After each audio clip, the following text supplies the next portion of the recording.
Islamic speech میں آپ لوگوں کا خیر مقدم ہے۔ دین کے اہم اور ضروری مسائل سننے کے لیے ہمارے چینل سے جڑے رہیں۔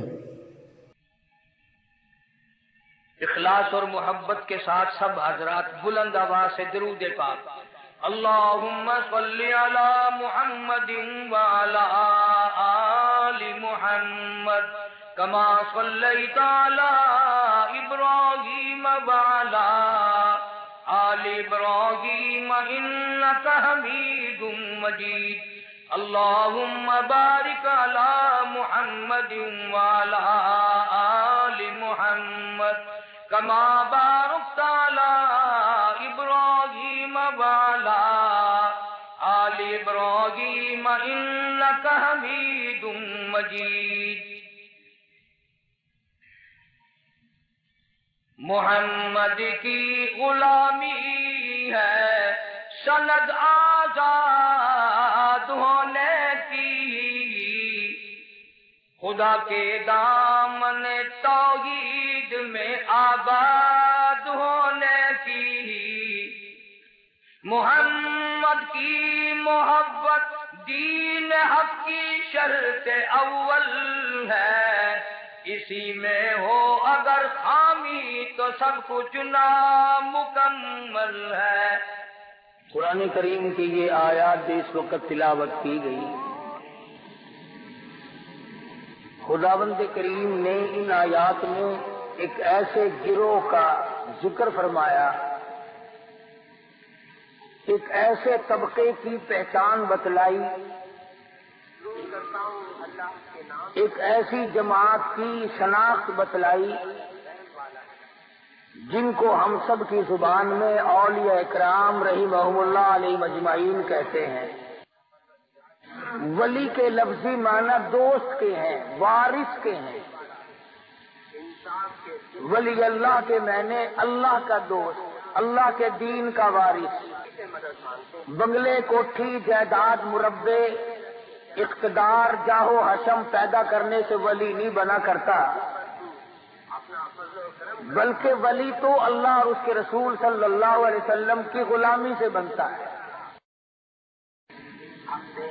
جتنا شریعت کا زیادہ تابع دار ہوگا اتنا ہی بڑا ولایت میں مقام رکھتا ہوگا۔ ہمارے یہاں یہ دیکھنا تو لوگوں نے چھوڑ دیا کہ شریعت محمدیہ صلی اللہ علیہ وسلم کا تابع دار ہے کہ نہیں۔ ہم پیچھے پڑ گئے کرامتوں کے، فلاں ولی یوں کر دیتا ہے، فلانا ولی یوں کر دیتا ہے، فلانے ولی نے یوں کر دیا، فلانے ولی نے یوں کر دیا۔ حالانکہ دین کے اندر ان باتوں کی کوئی حیثیت نہیں، کوئی حقیقت نہیں ان باتوں کی کہ ولی ہو اور اس سے کسی کرامت کا ظاہر ہونا ضروری ہے۔ بے شمار ولی ایسے ہیں کہ ان سے ایک بھی کرامت صادر نہیں ہوئی اور انہوں نے ساری عمر اللہ اللہ کرنے میں گزار دی۔ چلو تم اگر میری بات نہیں مانتے اور میری بات تمہیں اچھی نہیں لگتی تو اپنے اس استاد کی تو مانو جس کو سارا جہان ڈاکٹر اقبال کہتا ہے کہ سبب تو جس کو خود سمجھتا ہے، زوال بندے مومن کا بے زری سے نہیں۔ سبب تو جس کو خود سمجھتا ہے، زوال بندے مومن کا بے زری سے نہیں۔ جام تیرا جوہر جو آشکار ہوا قلندری سے ہوا ہے، تونگری سے نہیں۔ وہ کہتا ہے کہ اللہ اللہ کرنے سے مقام بنتے ہیں، خدا کا ذکر کرنے سے، اللہ کو یاد کرنے سے آدمی کا مرتبہ بلند ہوتا ہے، نہ کہ کرامتیں دکھاتا پھرے جب ولی بنتا ہے۔ مگر رسم و رواج کے مقابلے میں، ماحول کے مقابلے میں ایسے لوگوں کی بات بھی کوئی نہیں مانتا۔ تھوڑی سی بات مل گئی اسے لے کر کے دوڑ گئے اور اسی پر عمل کرتے رہے، اسی پر سارا عمر بسر کر دی، یہ تو کوئی حقیقت نہیں۔ قرآن کریم نے ولیوں کی پہچان بتلائی، ولیوں کی شناخت بتائی۔ فرمایا الا ان اولیاء اللہ لا خوف خوف علیہم ولا هم یحزنون۔ خبردار وہ لوگ جو اللہ کے دوست ہیں، ان کو دنیا اور آخرت میں کوئی حزن و ملال نہیں، کوئی پریشانی نہیں۔ الہ العالمین ان کی کوئی پہچان بتا، ان کی کوئی شناخت بتا جس سے ہم لوگ ان کو پہچان سکیں، ان کا انتخاب کر سکیں۔ فرمایا الذین آمنوا وکانوا یتقون، فرمایا ولی کی سب سے پہلی علامت یہ ہے وہ خود ایماندار ہوتا ہے، بڑا زبردست پرہیزگار متقی ہوتا ہے۔ علماء اکرام نے لکھا ہے کہ بزرگ کے واقعات میں ان کے سامنے ہندوانا لا کے رکھا گیا، اللہ والے نے ہاتھ میں ہندوانا لیا اور چاقو لے لیا، پوچھنے لگے علماء اکرام سے بتاؤ ہندوانا توڑ کر کھانا سنت ہے یا کاٹ کے کھانا سنت ہے؟ علماء اکرام نے جواب دے دیا ہمیں اس بارے میں کوئی علم نہیں۔ اللہ والے نے ہندوانا واپس رکھ دیا، فرمانے لگے اگر توڑ کے کھاؤں تو ڈر ہے کہیں کاٹ کے کھانا سنت نہ ہو، اور اگر کاٹ کے کھاؤں تو ڈر ہے کہیں توڑ کر کھانا سنت نہ ہو۔ میں ایسے کام سے کو پیچھے ہٹ جاتا ہوں جس کے بارے میں میرے آقا حضرت محمد الرسول اللہ صلی اللہ علیہ وسلم کی سنت مجھے معلوم نہیں۔ یہ جتنے بھی ولی گزرے ہیں انہوں نے، میں قسمیہ کہتا ہوں، ایک نے بھی سنت کا ترک نہیں کیا، ساری کی ساری زندگی قرآن و سنت کی روشنی میں معلومات کر کے اس کے مطابق گزارتے ہیں۔ اتنا پرہیزگار ہوتا ہے ولی مولانا مظفر حسین کاندھلی رحمت اللہ علیہ۔ دلی جانا چاہتے ہیں، کاندھلے سے اونٹ پہ سوار ہو کر سامان دکھلا دیا، یہ میرا سامان ہے، میں خود سوار ہوں گا۔ ایک آدمی آ کے کہتا ہے مولانا یہ رکا میرا دلی کاغذ کا پرزہ ایک آدمی کو پہنچانا ہے۔ مولانا فرمانے لگے بیٹھ جاؤ، اونٹ والا آئے گا، میں اس سے پوچھوں گا جتنا سامان میں نے تجھے اس کو دکھا دیا ہے اور اپنا بتا دیا ہے اس سے زیادہ وہ ایک کاغذ کے پرزے کا وزن رکھنے کی اجازت دیتا ہے کہ نہیں؟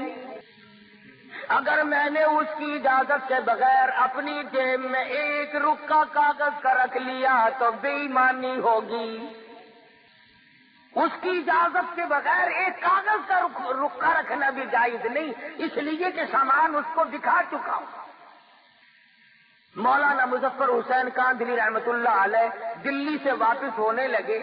اس زمانے میں بیل گاڑیاں چلا کرتی تھی تو حضرت بیل گاڑی میں بیٹھ گئے اور دوران گفتگو گاڑی چلانے والے سے معلوم ہوا کہ یہ گاڑی کسی رنڈی کی ہے، ایک کنجری کی ہے جس نے کرائے پہ گاڑی رکھی ہوئی ہے اور یہ ملازم ہے اس کا۔ تو مولانا نیچے اتر گئے، فرمانے لگے بھائی ذرا پیشاب کرنا ہے۔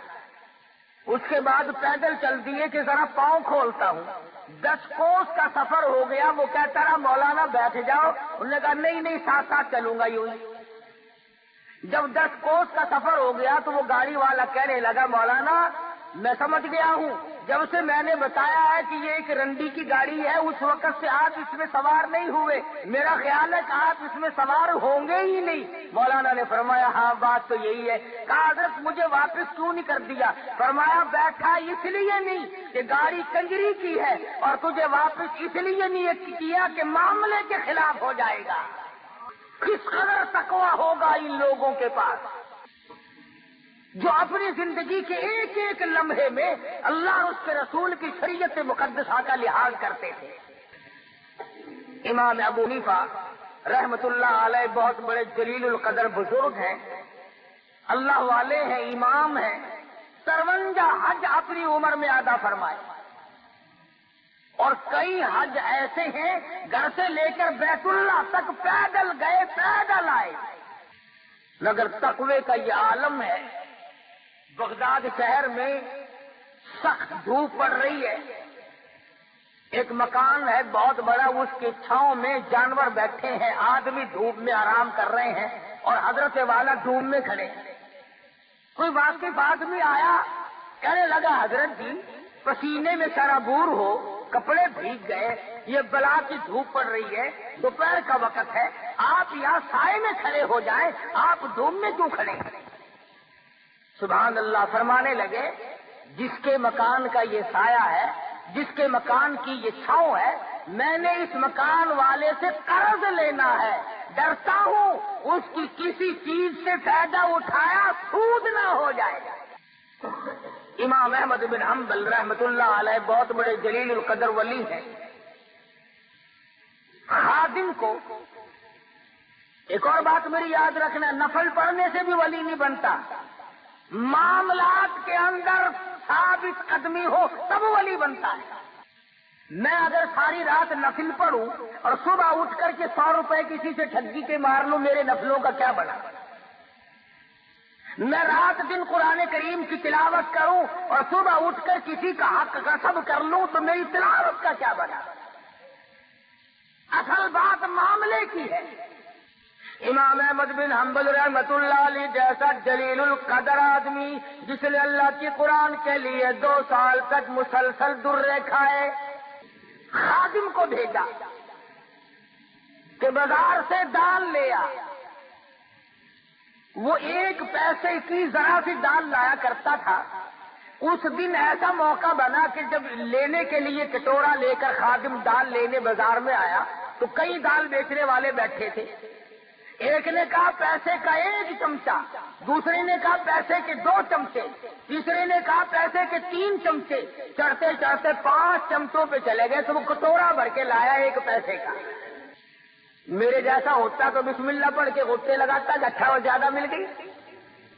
تو امام احمد بن حنبل رحمۃ اللہ علیہ نے پوچھا کہ پیسہ تو 1 دیا تھا، یہ اتنی ساری دال کیسے آ گئی؟ خادم کہنے لگا حضرت مزے آ گئے، دال بیچنے والوں کا مقابلہ ہو گیا، بڑا کام بن گیا۔ ان کی ضد لگ گئی آپس میں، اس نے کہا 2 چمچے، اس نے کہا 3 چمچے، اس نے کہا 4 چمچے، میرا تو کٹورا بھر گیا۔ امام احمد بن حنبل رحمۃ اللہ علیہ فرمانے لگے یہ دال میرے کھانے کی نہیں، یہ کاروبار تو نہ ہوا، یہ سودا تو نہ ہوا، یہ تو چڑ بازی اور ضد بازی کا سودا ہے، یہ دال واپس کر کے آ۔ ضد میں آ کر اس نے خسارہ اٹھایا، گھاٹا برداشت کیا دال بیچنے والے نے۔ ہم جیسا ولی نہ پہنچا۔ وہ دلی میں کسی نے آواز دی کہ آنا روٹی دال مفت، تو یوں ہاتھ کر کے کھڑا ہو گیا، انہوں نے کہا روٹی پلے رکھ، دال ہی پلا دے مجھے تو بس۔ مفت کی چیز کو بڑے تلاش کرتے پھرے ہم۔ اس نے کہا تھا روٹی کے ساتھ دال مفت ملے گی، کہ آنا روٹی دال مفت، انہوں نے کہا لاؤ دال ہی پلا دو بس۔ امام نے دال کو واپس کیا تو وہ خادم دال لے کے واپس گیا، کہنے لگا بھائی میرے بزرگ نے یہ دال واپس کر دی۔ وہ آپس کے ضد باز کہنے لگے اگر واپس لے لی تو بازی ہار جاؤ گے۔ دکاندار آپس میں کہنے لگے بازی ہار جاؤ گے۔ انہوں نے لی نہیں، وہ پھر واپس آیا۔ اب تو چاہیے تھا نا کہ لا یار بیٹھ کے اپنا رگڑا چڑھاؤ، نہیں لی تو نہیں صحیح، مگر امام احمد بن حنبل رحمۃ اللہ علیہ فرمانے لگے مسجد کے دروازے پہ کھڑے ہو جاؤ اور یہ اعلان کرو 1 پیسہ احمد بن حنبل کا لگا، دکانداروں کی ضد بازی ہوئی، یہ دال ہے کسی نے لینی ہو تو لے جاؤ۔ علماء کرام نے لکھا ہے 2 دن 2 رات تک آواز لگاتا رہا، کوئی اس دال کے لینے والا نہ ملا۔ ایسے نیک لوگ ہوں گے، کتنا حلال کھاتے ہوں گے، ان کے پیٹ میں کتنے حلال کے لقمے جاتے ہوں گے کہ تھوڑے سے صبح والی چیز کے لینے والا بغداد شہر میں کوئی نہیں۔ امام ابو حنیفہ رحمۃ اللہ علیہ کے سامنے ایک آدمی آیا، پوچھا کیا بات ہے؟ کہنے لگا جی میری بکری گم ہو گئی۔ کیسی تھی بکری؟ کہ جی بہت اچھے گوشت کی، فربار موٹی تھی۔ امام ابو حنیفہ رحمۃ اللہ علیہ نے معلوم کیا کہ بکری کی زیادہ سے زیادہ عمر کتنی ہوتی ہے، کسی نے بتلایا ماہر نے کہ 7 برس۔ امام ابو حنیفہ نے 7 برس تک بکری کا گوشت نہ کھایا، اس شبے میں کہ وہ بکری شاید آج کٹ گئی ہو، آج کٹ گئی ہو، آج کٹ گئی ہو۔ تقویٰ اور پرہیزگاری اس کا نام ہے۔ کپڑے کی تجارت کیا کرتے تھے امام صاحب۔ ایک تھان میں کوئی نقش تھا، ملازم نے پوری گٹھڑی کا سودا کر دیا، اب وہ چلی گئی۔ امام صاحب نے پوچھا کہ اس میں ایک تھان تھا، اس میں نقش تھا، تم نے وہ بتایا اسے؟ کہنے لگا جی میں تو بھول گیا بتلانا۔ فرمایا کہ اس گٹھڑی، وہ جو گٹھڑی ہے وہ تمام کے تمام کی رقم جتنی بھی ہے اب کیسے مختص کیا جائے کہ یہ پیسہ اس گٹھیا تھان کا ہے اور یہ پیسہ اچھے تھانوں کا ہے؟ فرمایا اعلان کرو ابو حنیفہ کے کپڑے کی گٹھڑی کی قیمت ہے، ایک تھان اس میں گٹھیا تھا، اس کے پیسے بھی بیچ میں ملے ہوئے ہیں۔ علماء نے لکھا ہے خادم کئی شہروں میں پھرا، آج تو معمولی قسم کا آدمی اللہ اللہ کرنے کے لیے تیار نہیں، آج مزدور اللہ اللہ کرنے کے لیے تیار نہیں، آج معمولی سا ملازم خدا کو یاد کرنے کو تیار نہیں، آج تھوڑا سا زمین کا مالک، کچھ کاروبار کرنے والا تاجر اللہ کو یاد کرنے کے لیے تیار نہیں۔ ایک وقت ایسا تھا ہندوستان پر پوری حکومت ہے، ہندوستان کا حکمراں بھی ہے اور اپنے زمانے کا ابدال بھی ہے۔ اب تو نامعلوم میرے اور تیرے دل کو کیا ہو گیا، ہماری آنکھوں کو کیا ہوا، ہمارے دماغ کو کیا ہو گیا۔ خدا کی قسم ایک ولی کی تمہیں بات سناؤں حیران ہو جاؤ گے۔ خواجہ قطب الدین بختیار کاکی سب کہہ دو رحمت اللہ علیہ، بہت بڑا ولی ہے۔ بابا فرید الدین شکر گنج رحمت اللہ علیہ پاک بٹن شریف والوں کا پیر ہے، بڑے بڑے ولیوں کا پیر ہے، بڑے بڑے بزرگوں کا پیر ہے۔ خواجہ قطب الدین بختیار کاکی رحمت اللہ علیہ دلی میں بہت بڑے ولایت کے منصب پہ فائز ہیں۔ موت تو پیروں کی بھی آتی ہے، موت تو مولویوں کی بھی آتی ہے، میں نے سنا ہے کہ صدروں کی بھی موت آ جاتی ہے، میں نے سنا ہے گورنر بھی مر جاتے ہیں، میں نے یہ بھی سنا ہے کہ وزیروں کے بنگلے بھی سنسان ہو جاتے ہیں، میں نے سنا ہے بڑے بڑے تاجروں سفیروں کی کوٹھیاں ویران ہو جاتی ہے۔ زمین اتنوں کو کھا گئی اور کبھی ڈکار نہ لی۔ خواجہ قطب الدین بختیار کاکی رحمت اللہ علیہ کا آخری وقت آیا، وصیت نامہ لکھا۔ ہمارے یہاں تو وصیت نامے اس قسم کے ہوتے ہیں، چھوٹی کوٹھی چھوٹی بیوی کی، بڑی کوٹھی بڑی بیگم کی، فلاں رقبہ فلاں لڑکے کا، فلاں کار فلاں کی۔ ہم تو یہی لکھیں گے نا، اور ہم نے کیا لکھنا ہے؟ اصل تو لکھنے کی نوبت ہی نہیں آتی، گول مول دھرم کر کے موت آتی ہے، فرصت ہی نہیں لکھنے کی۔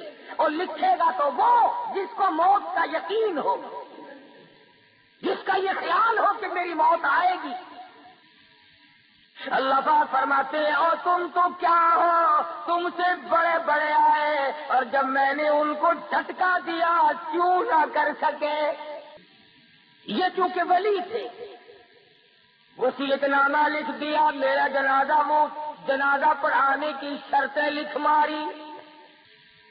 پہلی شرط یہ ہے میری نماز جنازہ وہ آدمی پڑھائے، وہ آدمی میرا جنازہ پڑھا سکتا ہے جس میں 4 شرطیں پائی جائیں۔ www.shahideislam.com میرا نماز جنازہ ہر آدمی نہ پڑھائے، ہر کوئی میرے جنازے کے لیے کھڑا نہ ہو، وہ آدمی پڑھائے جس میں 4 شرطیں پائی جائیں۔ پہلی شرط یہ ہے جب سے اس نے ہوش سنبھالا میرے جنازے کے وقت تک اس کی ایک وقت کی بھی، ایک دن کی بھی، ایک نماز بھی جماعت کے بغیر نہ ہوئی ہو، ساری عمر میں کبھی تکبیر اولیٰ فوت نہ ہوئی ہو، بیماری میں، دکھ میں، درد میں، سفر میں، حضر میں، کسی وقت میں بھی، کسی پریشانی میں بھی، کیسی تکلیف کیوں نہ ہو، ایک وقت کی بھی جماعت کی نماز اس کی ترک اور قضا نہ ہوئی ہو۔ پہلی شرط نماز جنازہ پڑھانے کی یہ ہے۔ اس زمانے میں لوگ ایسے مل جایا کرتے ہیں۔ امام ابو حنیفہ رحمت اللہ علیہ کے واقعات میں لکھا ہے 40 برس تک عشاء کے وضو سے فجر کی نماز پڑھی، ایسے لوگ، علامہ ایوب سختانی رحمت اللہ علیہ کے واقعات میں لکھا ہے کہ ساری عمر میں ایک دن ایک رکعت نکلی، اور وہ بھی ماں بڑی بیمار تھی، اس کو دوا پلانے میں دیر ہو گئی۔ ساری عمر رویا کرتے تھے کہ میری ایک رکعت قضا ہو گئی ساری عمر میں جماعت۔ ہمیں جماعت کی پرواہ بھی نہیں۔ علماء کرام نے لکھا جماعت بہت بڑی شے۔ عبداللہ بن ام مکتوم رضی اللہ تعالیٰ عنہ مدینہ منورہ میں نابینا صحابی ہے، مدنی کریم صلی اللہ تعالی علیہ وسلم کی خدمت عالیہ میں حاضر ہوا، عرض کرنے لگا یا رسول اللہ میرے ماں باپ آپ پہ قربان ہو جائیں، محتاج ہوں، معذور ہوں، مجبور ہوں، نابینا ہوں، ٹھوکریں لگتی ہیں، چکر بھی لگ جاتی ہے، نماز کے لیے آتا ہوں، اگر آپ اجازت دیں تو میں گھر میں نماز ادا کر لیا کروں۔ رحمت دو عالم صلی اللہ علیہ وسلم نے فرمایا ہاں تو مجبور ہے، گھر میں نماز ادا کر لیا کر۔ وہ ابھی پوچھ کر 10 قدم نہ گیا ہوگا کہ جبریل امین تشریف لائے۔ عرض کیا یا رسول اللہ آپ نے عبداللہ بن ام مکتوم کو گھر میں نماز پڑھنے کی اجازت دے دی، حالانکہ ایسے لوگوں کی وجہ سے دوسروں کی نماز قبول کی جاتی ہے، ایسوں کی وجہ سے تو دوسروں کی نماز مقبول ہوتی ہے، آپ نے اس کو گھر میں نماز کی اجازت کیوں دی؟ واپس بلایا اور فرمایا عبداللہ اذان سنتے ہو؟ جی ہاں یا رسول اللہ سنتا ہوں۔ فرمایا پھر تو مسجد میں آنا ہی پڑے گا۔ جماعت کی نماز تو کیا پڑھیں گے، ہمیں صحیح معنوں میں جمعہ پڑھنے کی بھی توفیق نہیں۔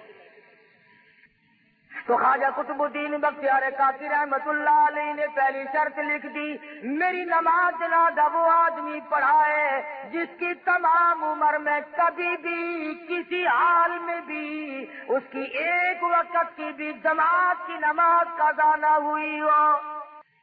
فرمایا دوسری شرط یہ ہے میری نماز جنازہ وہ آدمی پڑھائے جس کی تمام عمر میں کبھی بھی بیماری میں، سفر میں، کبھی بھی کسی حال میں بھی اثر کی سنت قضا نہ ہوئی ہو۔ اب یہ ولی ہے، دیکھو کیا کیا شرطیں اپنے جنازے کے لیے لکھ رہا ہے۔ فرمایا میری نماز جنازہ وہ آدمی پڑھا سکتا ہے جس سے فرض تو کیا، واجبات تو کیا، ضروری نماز تو کیا، اثر کی سنتیں جو نفل کے درجے میں وہ بھی کبھی اس سے قضا نہ ہوئی ہو۔ فرمایا تیسری شرط یہ ہے میری نماز جنازہ وہ آدمی پڑھا سکتا ہے، ایسا آدمی میری نماز جنازہ پڑھائے جس کی ساری عمر میں کبھی بھی کسی حال میں بھی تہجد کی نماز قضا نہ ہوئی ہو۔ نبی کو خدا حکم دیتا ہے کہ رات کو اٹھ کر میری یاد کر، ولی ساری رات عبادت میں گزارتا ہے۔ ہمارے زمانے کے بعض پیر سے پوچھو نا حضرت جی نماز نہیں پڑھ دے، اچھے میں مدینے پڑھ کے آندا، میں مدینے پڑھ آیا، روٹی اتھو رگڑدا ہے، سارے کھانے تے پینے تے پہننے تے سارا رگڑا اتھوں چڑھدا ہے تے نماز مدینے پڑھدا ہے۔ خواجہ قطب الدین پیر ہے، ولیوں کا ولی ہے، بہت بڑا بزرگ کہتا ہے میری نماز جنازہ وہ آدمی پڑھائے جس کی ساری عمر میں ایک دن کی بھی تہجد کی نماز قضا نہ ہوئی ہو۔ یہ 3 شرطیں جو تھی یہ تو تقوی کی تھی، اللہ اللہ کرنے کی تھی، نماز جماعت کی، اثر کی سنتیں، تہجد کی نماز یہ تو کرنے کی تھی، اور چوتھی شرط ان سے بھی مہنگی، چوتھی شرط ان سے بھی زیادہ مہنگی اور گرم ہے اور بہت زیادہ سخت ہے۔ فرمایا لوگوں میری نماز جنازہ وہ آدمی پڑھائے جس کی تمام عمر میں کبھی بھی کسی حال میں بھی ساری زندگی میں غیر عورت پہ اس کی کبھی نگاہ نہ پڑی ہو۔ میری نماز جنازہ وہ آدمی پڑھائے جس نے ماں، بہن، بیٹی، بیوی کے سوا 5ویں عورت کو نگاہ سے نہیں دیکھا۔ یہ مسئلہ سب سے زیادہ مشکل ہے۔ انتہائی مشکلات میں سے ایک یہ مسئلہ مشکل ہے کہ کوئی غیر عورت کو نہ دیکھے. تم اگر نہ دیکھنے کی کوشش کرو گے تو وہ ٹکر مارتی ہے، کرے کیا؟ بچ کے کیسے جاؤ گے؟ بعض بے وقوف لوگوں کو کہتے ہوئے سنا، ہمارے گھر کے تو بہت سیانے اور ہوشیار ہیں جی، اپنے بھی میرے بھی کپڑے خود ہی لے آتے ہیں، گھر کا سودا پتا بھی خود ہی لے آتی ہے. کیا انسانیت ہے؟ یہ مردانگی ہے؟ تیرا کیا مرد پنا ہوا؟ عورت کی کمائی کھا کے گزارا کرنے والا کبھی مرد ہو سکتا ہے؟ ڈوب کے مر جانا چاہیے ایسے مرد کو جو عورت کی کمائی کھاتا. آج تیرا دیوالیہ نکل گیا اور احساس تک نہیں کہ ہو کیا رہا ہے. مصر کے کمانڈر نے، فاروق اعظم رضی اللہ تعالی عنہ کا زمانہ اور دور ہے، مصر کے کمانڈر نے خط لکھا فاروق اعظم کو کہ حضرت ایک بہت بڑی مشکل آ پڑی، ایک بہت بڑی پریشانی آ پڑی، اس کا علاج لکھو، میں تو بڑا پریشان ہوں. اور وہ یہ کہ میری فوج، مسلمان فوج ایک علاقے سے گزرنی ہے اور رستہ کوئی نہیں. عیسائیوں نے سازش کی ہے، عیسائیوں نے تدبیر بنائی، مکر کیا ہے، اور وہ یہ کہ سینکڑوں لڑکیوں کو اکٹھا کیا، خوبصورت لڑکیوں کو انتخاب کر کے چھانٹ کے ان کو لایا گیا، ان کو ہار و سنگار کیا گیا، ان کو زیب تن کیا گیا، ان کو گانا بجانا اور ڈانس گانا بجانا یہ مجلس چلائی. مسلمان جب قوم فوج ادھر سے گزرے گی تو یہ لڑکیاں ناچیں گی، گاویں گی، تاکہ مسلمان کے دل میں میل آ جائے. اور مسلمانوں کافر کا بھی عقیدہ ہے کہ اگر مسلمان کے دل میں میل آ گیا تو اس کا بیڑا غرق ہو جائے گا. کافر کا یہ عقیدہ ہے، پر آج تیرا عقیدہ نہیں، تو بچتا نہیں. ہر گھر سے کنجری کی آواز آتی ہے، ہر گھر سے کنجر کی آواز آتی ہے. بہو بیٹیاں بھی، بڑے چھوٹے، امیر غریب، سفید داڑھی آ گئی. موت کا پیغام منہ پہ موجود ہے، کہتا تن میرا آشا پڑ گیا، تیری سے گردن جھک گئی. اب تو جھک ہے سرکش خدا کے سامنے. سفید بال آ جانے کے بعد بھی کنجریوں کے گیت سن کر بڑا خوش ہوتا ہے. اور جب ہماری روحوں میں گانا بجانا رچ گیا تو ہم گیت سنتے ہی مریں گے، گانے گاتے یا گانے سنتے ہی مریں گے. مصر کے کمانڈر نے فاروق اعظم کو لکھ دیا، اللہ والے میں بڑا پریشان ہوں، فوج کے لیے دوسرا راستہ کوئی نہیں. عیسائیوں نے بڑی سازش کی ہے، کہیں مسلمان قوم کا بیڑا غرق نہ ہو جائے. امیر المؤمنین خلیفۃ المسلمین سیدنا فاروق اعظم رضی اللہ تعالی عنہ نے خط کا جواب لکھا، فرمایا کوئی پریشانی کی بات نہیں، ساری فوج کو اکٹھا کر کے قرآن کریم کی ایک آیت سنا دو، ایک آیت سنا دو اللہ کے قرآن. فاروق اعظم کا یہ عقیدہ، پوری فوج کو ایک آیت کافی ہے. آج عوام اور حکام کو سارا قرآن کافی کوئی نہیں. کون سا گھر ہے جس میں اللہ کا قرآن نہیں رکھا؟ کون سی مسجد ہے جس میں خدا کا قرآن نہیں؟ کون سی بستی ہے جس میں اللہ کا قرآن نہیں؟ اور ظالمو، قرآن کریم کے اوپر گردوں کو باہر جمع پڑا ہے، اپنے منہ روزانہ صاف کرتے ہو، خدا کا قرآن بھی کبھی جاڑا. برتنوں کی صفائی، بستروں کی صفائی، گھر کی صفائی روزانہ کی جاتی ہے، اور خدا کے قرآن کو پورے سال ہاتھ لگانے والا کوئی. کمانڈر کو خط لکھ دیا فاروق اعظم رضی اللہ تعالی عنہ نے کہ ایک آیت مسلمان فوج کو اکٹھا کر کے سنا دو. چنانچہ کمانڈر نے بیگل بجایا، تمام فوجیوں کو اکٹھا کر لیا اور فرمانے لگے قل للمؤمنین یغضوا من ابصارهم وَيَحْفَظُوا فُرُوجَهُمْ ذَلِكُمْ أَزْكَىٰ لَكُمْ إِنَّ اللَّهَ خَبِيرٌ بِمَا يَصْنَعُونَ. ایک اللہ کے قرآن کی کمانڈر نے سنائی ہے، اور اس کے بعد حکم دیا فوج کو کہ رخصت ہو جائے، چلے سب۔ اب مسلمان سپاہی گزر رہے ہیں، جانا شروع ہے، گانا بجانا شروع ہے، تھک گئی گانا گا گا کر، بے شمار فوج تھی، ڈانس کر کر کے عیسائی لڑکیاں تھک گئی، کسی نے یوں سر اٹھا کے نہیں دیکھا، کسی نے آنکھ اٹھا کر نہیں دیکھا۔ قرآن کی آیت کا ترجمہ تھا، او مومنوں، او مسلمانوں، اپنی نگاہوں کی حفاظت کرو، اپنی شرمگاہوں کی حفاظت کرو۔ اگر تم کن کی آنکھوں سے بھی دیکھو گے، یوں ذرا سا کوئے میں سے بھی دیکھو گے، ان اللہ خبیر بما یصنعون، میں تمہاری ساتھ ہوں، میں تمہیں دیکھ رہا ہوں، میں دیکھ رہا ہوں۔ اگر تم نے ان لڑکیوں کی طرف آنکھ اٹھائی تو میں خدا دیکھ رہا ہوں۔ فوج نے قرآن کی ایک آیت سنی اور چل دیے، نکل رہے ہیں، جا رہے ہیں، کوٹھوں پہ لڑکیاں ناچ ناچ کے تھک گئی، ڈانس کر کر کے تھک گئی۔ بالآخر جب تقریباً ساری فوج نکل گئی، دو چار آدمی آ گئے، ایک لڑکی کہنے لگی، ارے یہ حسن کا نظارہ، یہ جمال، یہ رقص و سرود، یہ گانا بجانا، ہم نے پورا زور لگا دیا، کسی نے آنکھ اٹھا کر نہیں دیکھا۔ سارے اندھے تو نہیں، کوئی تو دیکھو، سر تو اٹھاؤ۔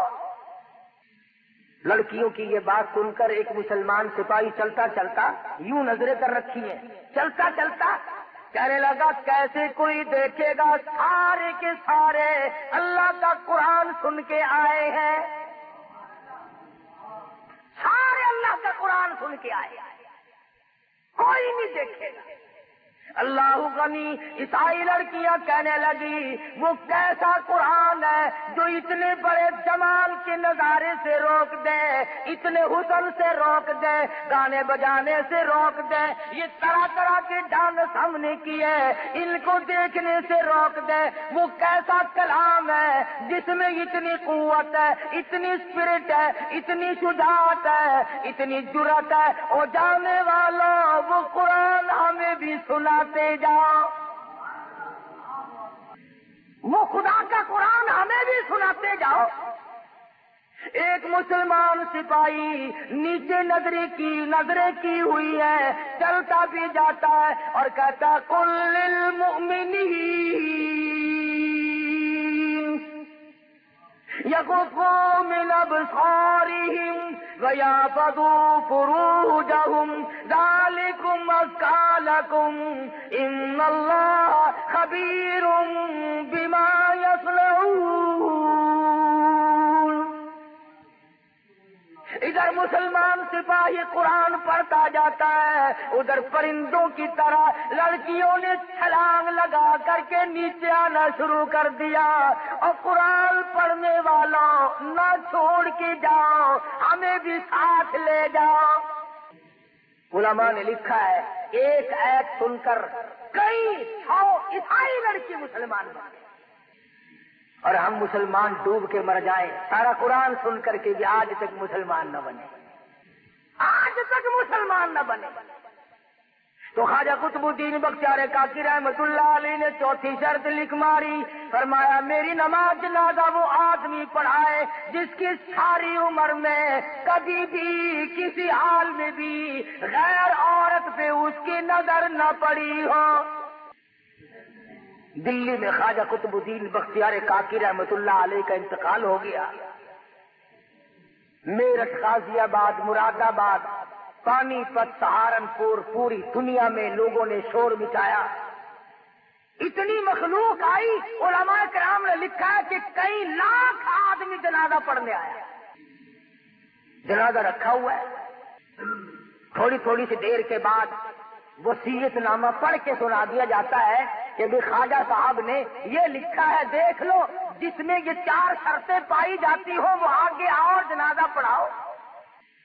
مفتی موجود تھے، قاضی موجود تھے، قاری موجود تھے، عالم موجود تھے، مگر اپنے اندر چاروں شرطیں مکمل نہیں دیکھتے تھے. کسی نے ہمت نہ کی کہ آگے بڑھ کر جنازہ پڑھا ہے. سچائی کا زمانہ تھا. خواجہ قطب الدین بختیار کاکی رحمت اللہ علیہ کا جنازہ رکھا ہے. سارا دن گزر گیا، علماء موجود ہیں، محدثین موجود ہیں، بڑے بڑے ولی موجود ہیں، مگر کوئی جنازہ پڑھانے کی ہمت نہیں کرتا. بالآخر شام ہوئی. ایک آدمی اگلی صف میں سے نکلا اور خواجہ قطب الدین بختیار کاکی رحمت اللہ علیہ کے جنازے کے قریب پہنچا اور منہ سے کفن کا کپڑا اٹھا کے کہنے لگا، او اللہ والے، سمجھ گیا ہوں، جانتا ہوں کسے لکھ کے گئے ہو، کسے حکم دے رہے ہو. او خواجہ تجھے کیا ملا؟ میرا حال یا رب جانتا تھا یا خواجہ جانتا تھا، اور تجھے کیا ملا میرا راز فاش کر کے؟ میں چاہتا تھا تیرے سوا، میرے رب کے سوا میرا حال دنیا میں کوئی نہ جانے. میں نے مخفی زندگی گزاری ہے، اب بڑی مجبوری ہے، آپ نے شرطیں لکھ دی. اب اگر میں اپنا راز چھپاتا ہوں تیرا جنازہ پڑھانے والا کوئی نہیں، اور اگر تیرا جنازہ پڑھاتا ہوں پھر میرا راز باقی کوئی نہیں. یا میرا راز کھلتا ہے یا پھر تیرا جنازہ رہتا ہے. او خواجہ تجھے کیا ملا؟ خود رخصت ہو گئے، مجھے دنیا والوں کے سامنے رسوا کر گئے. میں چاہتا تھا تیرے سوا، میرے رب کے سوا میرا حال کوئی نہ جانے. میں یوں ہی اپنے رب کے حضور جانا چاہتا تھا. خواجہ قطب الدین رحمہ اللہ کے جنازے کے قریب کھڑے ہو کر آنسو بہائے اور منہ ڈھانپ کر آیا اور کہنے لگا، لوگوں اب خواجہ کا جنازہ تو میں پڑھاؤں گا ہی، صفیں درست کرو، میں نماز جنازہ پڑھاؤں گا. چاروں شرطیں پائی جاتی ہیں. یقین کرو یہ کوئی صوفی نہیں تھا، یہ کسی مسجد کا امام نہیں تھا، یہ خطیب نہیں تھا، یہ علاقے کا پیر نہیں تھا، یہ کوئی حاجی نمازی نہیں تھا، بلکہ ہندوستان کا اس وقت کا حکمراں جس وقت یہ شرط نامہ لکھا گیا اس وقت کا پورے ہندوستان کا بادشاہ خواجہ شمس الدین التمش تھا. پورے ہندوستان کا حکمراں، اور ساری عمر میں ایک جماعت کی نماز نہ گئی. بادشاہ ہو اور تہجد کی نماز قضا نہ ہو، بادشاہ ہو اور عصر کی سنتیں کبھی نہ چھوٹی ہو، بادشاہ ہو اور بہن بیٹی اور بیوی اور ماں کے سوا کبھی عورت نہ دیکھے. مسجد میں بیٹھے ہو، وضو کر کے بیٹھے، ایمانداری سے ذرا کلیجے پہ ہاتھ رکھ کے سوچو، جب بادشاہ ایسے ہوں گے تو پبلک کیسی ہوگی، عوام کیسے ہوں گے، لوگ کیسے ہوں گے، حالات کیسے ہوں گے، اس وقت کیسی ہوا چلتی ہوگی. ارے خدا کی قسم ہر آدمی جو مرتا تھا سیدھا جنت میں جاتا تھا. اب میں تمہیں کیا بتلاؤں کہ ان کے بعد بادشاہ کیسے کیسے آئے اور کیسے کیسے ہیں. میری ساری تقریر کا ناز کر کے کوئی لوگ یوں کہہ دیں گے کہ شاہ کی تقریر شروع کر دی. سلطان عالمگیر مغلیہ خاندان کا بادشاہ ہے. ملا جیون رحمت اللہ علیہ کا جنازہ، اس کے استاد کا جنازہ رکھا ہے جامع مسجد دلی کے سامنے. انہوں نے شرط لکھی اس طرح کی کہ میری نماز جنازہ وہ پڑھائے جس کی ساری عمر میں کبھی تہجد قضا نہ ہوئی ہو. عالمگیر کی چیخ نکل گئی اور فرمایا، لوگوں صفیں باندھ لو، میں پڑھاؤں گا. الحمدللہ فقیر کی ساری عمر میں کبھی تہجد قضا نہیں. ابھی تم سارے بیٹھے کہہ رہے ہوگے کہ ساری باتیں دلی کی کرتا ہے، بس ملتان کی بتا دوں.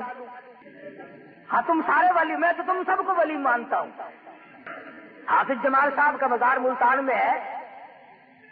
حافظ جمال رحمہ اللہ کا مزار ہے نا. تاریخ شاہد ہے ملتان کی کہ حافظ صاحب نے یہی دو شرطیں لکھی. میری نماز جنازہ وہ پڑھائے جس کی عصر کی سنتیں ساری عمر میں کبھی نہ چھوٹی اور تہجد کبھی قضا نہ ہوئی ہو. یہ ملتان شہر کی تاریخ گواہ ہے. صبح رات کو انتقال ہوا، سارا دن جنازہ لیے بیٹھے رہے، کوئی جنازہ پڑھانے کی جرت نہیں کرے. شام ہو گئی، ایک شخص آیا، اس کے پیروں پہ گرد و غبار پڑا ہوا تھا، کپڑوں پہ گرد و غبار تھا، ایسا معلوم ہوتا تھا کہ دور کا مسافر پیدل چل کے آیا۔ جنازے کے قریب کھڑا ہو کے کہنے لگا صفیں درست کرو میں جنازہ پڑھاؤں گا، صفیں درست کرو میں جنازہ پڑھاؤں گا حافظ جمال کا رحمہ اللہ۔ میرے تیرے جیسے دوڑے، وہ جی سرکار جنازہ تو پڑھاؤ گے، شرطوں کا پتہ ہے؟ شرطیں بڑی سخت ہیں، ورنہ صبح سے کم سے دفنا کے فارغ بھی ہو گئے ہوتے، ہم یوں ہی لیے بیٹھے، سارا دن گزر گیا۔ جناب پتہ نہیں کہاں سے آئے چل کے جنازہ پڑھانے لگ گئے۔ فرمانے لگے الحمدللہ جب سے میں نے ہوش سنبھالا آج تک فقیر کی تہجد قضا نہیں ہوئی۔ فرمایا آج تک جب سے میں نے ہوش سنبھالا دیگر کی اثر کی سنتیں میری قضا نہیں ہوئی۔ او اللہ والے تو کون ہے؟ فرمانے لگے میں خیر پور چاما والی سے چل کے آیا ہوں، ذات کا کمبھار ہوں، خدا بخش میرا نام ہے۔ بتانا یہ چاہتا تھا کہ ہم تو ولی ایسے لوگوں کو مانتے ہیں، اب تم ان کو ولی مانتے رہو، لڑکی کا لڑکا بنا دیا، لڑکے کی لڑکی بنا دی، چمٹے والا پیر، طبلے والا پیر، ہارمونیم والا پیر، میرا قرآن والا پیر، نبی کی حدیث والا پیر۔ حضرت مولانا خواجہ خان محمد صاحب دامت برکاتہ میرے پیر و مرشد ہیں، خان کا سراجیہ والے۔ خدا کی قسم مجلس میں بیٹھ کے تو دیکھ اللہ یاد آ جائے۔ اگر طبلے اور ہارمونیم کھڑکانے سے ولی بنتا ہے تو پھر عطا اللہ ملنگ سب سے بڑا ولی نہیں؟ ہاں سوچو ذرا، خدا کے بندوں کچھ انصاف کرو، اپنے دل میں انصاف کرو، کچھ جا کر دیکھو، قبر میں جانا ہے آگے، اس لیے